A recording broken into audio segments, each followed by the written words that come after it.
When we first saw 3D printers, we asked ourselves, what can we do with this? 3D printing house? 3D printing organism? Not really, maybe later. More likely, we just wanted to print toys and gifts and enjoy the time when we create things. So, we made the 3DFORT 3D printer.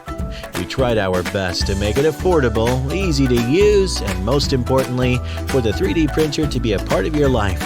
We made it into a unibody design. No more assembly instructions. Just take it out of the box, plug in the power, and start printing. The print plate is the exotic material. You can easily remove the 3D printed object off the plate after printing. For the extruder, we designed the extruder with one-push insert filament function.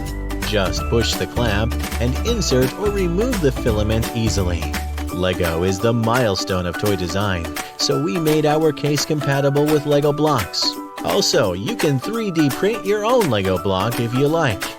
3DFORT 3D printer represents a whole new kind of toy and a tool for kids, makers, artists, and 3D enthusiasts. In fact, for anyone who wants to make creative objects. 3DFORT 3D printer.